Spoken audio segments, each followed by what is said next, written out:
Welcome to the driving show. We did it, made it through another week. I'm John Hammer. Great to have you guys here. I've got my cup of coffee. I already went for a drive this morning, actually. It's early morning on a Sunday, actually, when we're recording this one. I live in Charlotte, North Carolina, and it is a beautiful, beautiful day out here today. So I've got a death cart, actually, and we'll talk about that with my buddy Jake coming up here in just a little bit. He's going to join us here in just a moment.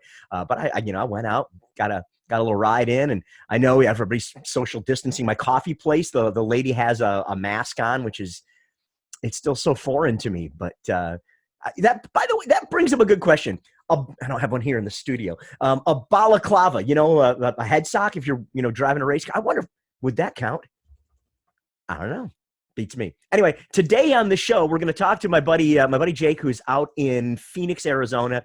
Jake is a radio personality. He is a car guy, and he is super excited about his customized Fiat 500 Abarth.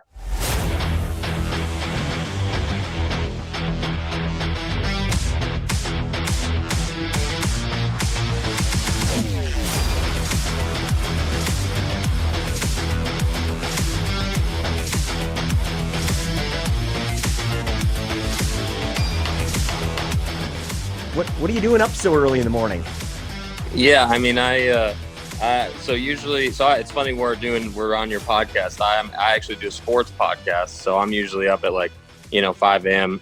every day anyway. So, today is just on the weekends I try to sleep as late as I can, but usually it's only 6:30. Once you get up that early, you can never really sleep in. So I know the feeling, man. Well, I mean, so for those, if you guys just tuning in here, Jake's actually is a car guy buddy of mine, but is also a radio guy as well. So I thought, well, how perfect to have you on the driving show today. But we actually met years ago. I was your instructor at the Fiat Abarth program. Why don't you tell us a little bit about that and how we first got hooked up? Yeah, so me and my parents bought two Abarths and a Fiat 500 Sport on the same day in a deal at a dealership in Salt Lake City, and then we actually drove those cars down to Phoenix, and because we were moving to Phoenix, and then I can't remember. I think we got it in the mail that we got the experience as part of our deal. And so it was just, we obviously went, and it was a ton of fun. And, that's obviously, like you were saying, that's where we met. And so it just has been a whole thing where, I would say the community for these cars is smaller compared to Beamers or Subarus or anything like that. But I would still say that these cars are, it's just as fun to drive as any other car on the street, even if they're not as fast as in a straight line as those cars are. These are a ton of fun to drive. Yeah, it doesn't matter. I mean, I'm on a bunch of groups. I'm a former Viper owner, and so I'm still on some of the Viper stuff. And one of the Viper Facebook pages that I'm on, just the other day, some guy he's got a Viper and he's got an old Porsche 928 in his. Yeah, 920. He has 928 with the rounded the front end, yeah. front engine car. Yeah, so he's got one of those. And a bunch of guys started giving him crap about it. And they're like, well, why would you have one of those? I'm like, wait, whoa, you clowns. Look, we're car people, right? We are car guys. It doesn't matter if it's, I mean, again, same thing. You know me. I've been a Viper guy. I've been a Porsche guy. And I've owned a crap ton of Mazda Miatas of all things, and people are like, Miata, a hairdresser car. It's like, you know what? Real car people know, and anybody who runs their mouth like that clearly have their heads up their butt, and they're owners and not enthusiasts, I think. Exactly. That's the perfect way to put it. They want to have the Porsche nameplate, but at the end of the day, they don't know. In Arizona, there's a ton of sports cars on the road just because there's no winter here.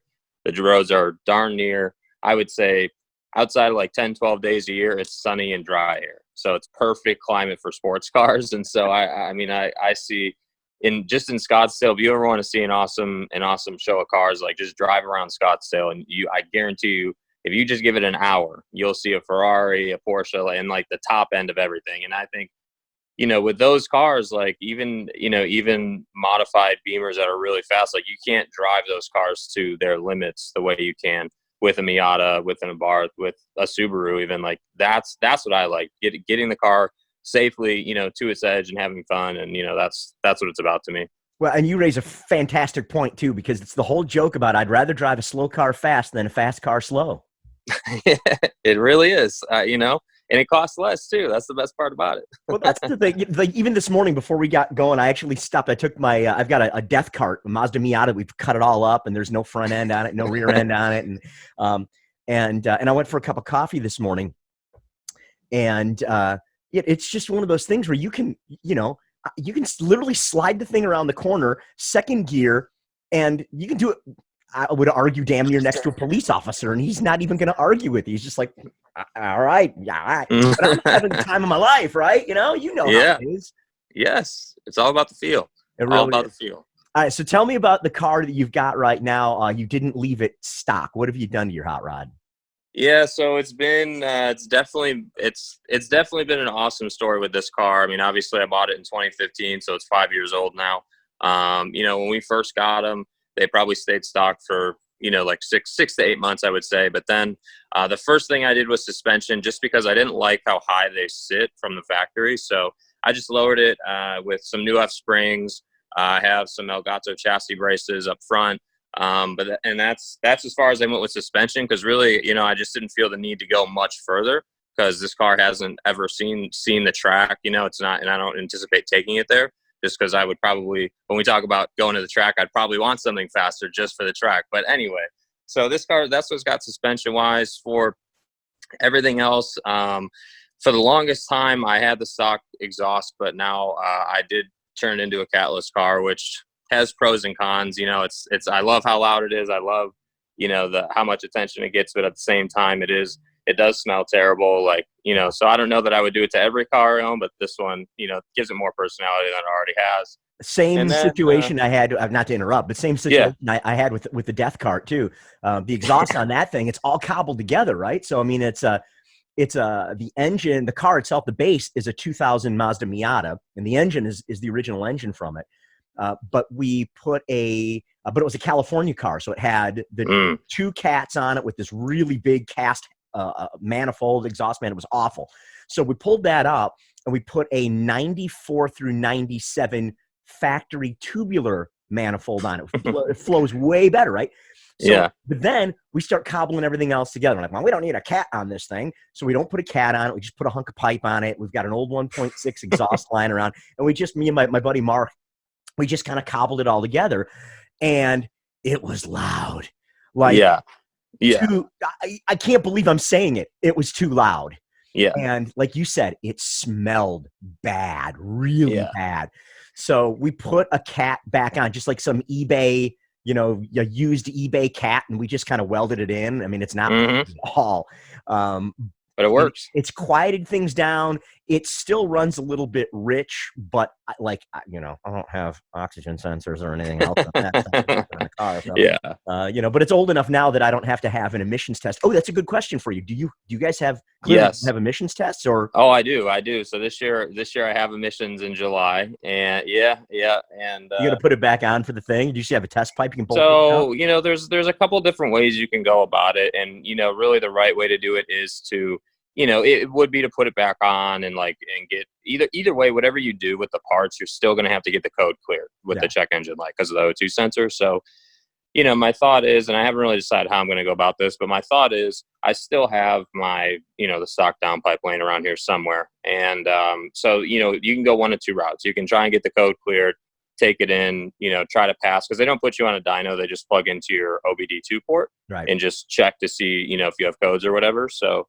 that I may try that first and just see. And if I don't, then I'll have to put the stock cap back on and, go through all that. So I don't know. We'll see what happens, but it definitely is an adventure. It's funny. This car actually wasn't an accident. I got rear-ended one time. And so it wasn't horrible. The guy, rear-ended me, pushed me into a truck, like a pickup truck. And so the front end of my car got kind of cut up by the hitch that was on the pickup truck. So I had to replace the hood, and all the front stuff. But out of that, I put these hood vents in, which turned out really nice. They match pretty well. So that's basically what's done to the car. It's not anything crazy, However, I will say if you wanted, if you wanted to go crazy on these cars, you definitely can. There's a ton of support for them. So there's no doubt about that. All right. So I have owned an Italian car in the past. I had a 1987 Alfa Romeo Milano Platinum with a 2.5 liter quad cam multi-valve V6, right? Yeah. When it ran, it was one of the sweetest engines I have ever been blessed to sit behind. Yeah. When is the operative term there, unfortunately. How's the reliability been on that car for you? So there's kind of an interesting thing with that with the model years. So for me in 2015, the car's been great. It like literally hasn't hiccuped at all. It's run perfectly fine, and so that for me in 2015, I guess the quality went up a little bit as far as the build from the factory.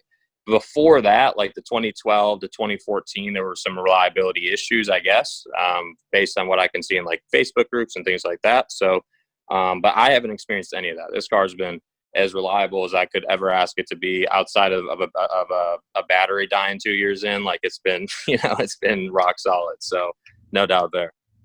How does that car fit in with the car community out there in Phoenix? I think a lot of people are curious what it is. There's a lot of people who I just think that don't know what they are. Like, oh, it's a Fiat, but it sounds gnarly and it looks different. So what is this thing? I will say there's not a lot of people who own these cars, and there's a lot of people who have cars that are faster. So like Subarus, GTIs, there's a lot of people who have that more mid-range car, the more popular brands. And so a lot of people do, like I'll just be cruising down the road and they'll roll up right next to you and want to do a little pull. Like they're definitely enthusiastic about it, I would say. But at the same time, for me, I know what the car is not capable of and what it is capable of. So I'd rather meet them on like a back road or something like that, because that's where this car thrives. So, I think people really like them, but at the same time, there are a lot of days I wish it was faster. Let me put it that way. Fair enough. No, that's fair enough. All right. Since we've got you here, we're talking about the car. Why don't you show us around a little bit? You already kind of gave us the hint on the vents there. I don't know if you want to, flip the camera around, try a different side, whatever works for you. If you want to switch it, Let's see here. Show us around. There we go. Yeah, look at this. I love so the technology. Car, good stuff. Since we're in quarantine here, the car has not been washed in quite some time. It's been a garage beauty for a while, but I got red intentionally. I wasn't looking for it, but it popped up, so I found it. So that's basically what it looks like on the outside. And then getting in on the inside, it's pretty solid. Oh, I did do the shift knob. Let me get a little closer here. So I've got this shift knob here. I don't know. Oh, I like that. That's cool looking, man, with the Abarth logo on there. Yeah. So there's that. But other than that, I mean, the only thing I've really changed is like I added this little portion here, like the powered by Scorpion logo. But other than that, I mean, the car is pretty straightforward. It's just, the steering wheel is one of the favorite things I saw when I sat in the car. Like, I didn't expect the car to have this type of a steering wheel, which now it seems like flat bottoms are more and more popular. But at the same time, like when I bought this car, they weren't. Everything was rounded. So this to have a flat bottom and look this cool was awesome. So there's that. I'll go up front here. Show you what these little tiny engine bays look like. You point out the car too. One of the neat things about the Abarth is that it's actually one of the few cars still available these days with a manual transmission. Yes, sir. It is. Look at that, man. That looks good. Yeah. So the original, for those who don't know, John, I know you know, but for those who don't know, this usually comes with an engine cover and there's like an air box and everything. I got rid of all of that just because it wasn't as good as it could be. And being that I live somewhere where it's always super hot, I needed to up the game a little bit. So this is just an intake from Euro Compulsion. They're one of the main suppliers for these cars. Like I said, I have the coil packs here and the infamous catless downpipe. So it's a pretty small thing, but there's not a lot of room to work with. But that's basically the car. All right. So when we were setting this up a few days ago, you said you might be able to con your girlfriend into holding the camera, and you could maybe do a drive-by so we can have that bad to the bone exhaust. Can we make that happen? Yeah. Hang on one second here. What's her name? Her name is Amelia. Hi, Amelia. How are you? Oh, I'm tired. Okay, you can See, Thanks for waking us up. put the camera here's on your there. problem. See, you've gotten yourself into a relationship with a car guy. Yeah, this is gonna happen quite a lot, I think. So That's you know what? I've always said, as long as you know what you're getting into from the get-go, then I guess it's maybe not as bad, right? As long as he was we'll honest see. about what's going on. And I don't know how to drive manual, so that's on the list of things to learn. Yeah. So I'm a teacher, love learning. Let's do it. Perfect. That's exactly the right kind of attitude. All right, he's Yeah. ready to go. All right, cool. So we're going to get a cold start on this thing.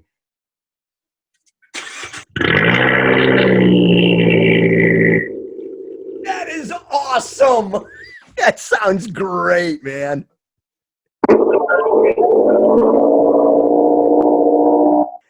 So Amelia, while he's getting everything set up, what's the most ridiculous car adventure that he's put you on? So the mountain in the south, you can go all the way up to the top of it. And I don't know a lot about his car. I just know cars for me, just turn it on and you drive. So he took me up the mountain, which is very windy. Going 100 around those curves was a little scary, but that's the adventure we've been on. If you ever get a little green in the gills, keep some motion sickness pills around just in case. Yeah, I need them. I mean, I get sick anyway in a car, and I was like, you need to slow down a little bit. Got a precious cargo in here. Nice. All right, let's switch this camera around. Let's get a drive by on this hot rodded Fiat 500 Abarth.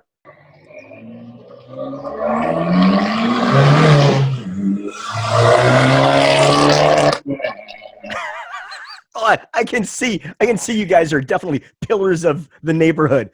Yep, they love it. I got to tell you honestly. So years ago, I had a modified. I guess it was a Mazda Miata, and I actually had a neighbor came into my house and yelled at me once because my car went, "You're speeding through the neighborhood." Actually, I wasn't. It's just that my car was so loud it appeared that I was going that fast. Heck yeah. Shove that camera right inside. Let's talk to him again real fast.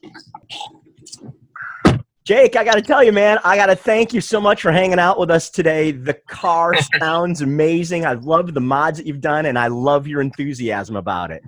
Yeah, man, it's like I said, it's hard not to have the catless downpipe. I'm with you 100%. Fun. Hey, listen, we mentioned you guys do some, you're a radio guy, you're a car guy. If folks wanted to, follow you on social, how do they find you? Yeah, so we do, if you're into sports, we do a daily sports podcast. Usually, right now it's about 3 days a week just because the sports is so limited. But if you just go on Twitter and follow The Monty Show, Monty, The Monty Show, that's going to be our show Twitter. And then mine is just PHX Supercars on Twitter and Instagram. So either way. That's cool stuff, man. I appreciate you getting up early. I really appreciate you pissing off the neighbors to show off your car, too. Yeah, absolutely, man. Let's do it again soon, all right? I've said it a million times, guys. It doesn't matter what the car is, to a point. As long as you've got enthusiasm about it, then you're a car person, right? You are an enthusiast. And it doesn't have to be crazy fast. And Jake's car is a great example of that. Is it fast? No. Is it fun? Absolutely. Is it unique? 100%. And that's the kind of stuff that we focus on here on The Driving Show. All right, I'm out of here. You guys have a great time. Remember to follow us, obviously, on Instagram at The Driving Show. TheDrivingShow.com takes you over to our Facebook page. And, of course, make sure you like and subscribe on all of it, YouTube and Facebook and Instagram, because we're posting stuff all the time. I'll catch you next time. My name is John Hammer, and this is The Driving Show.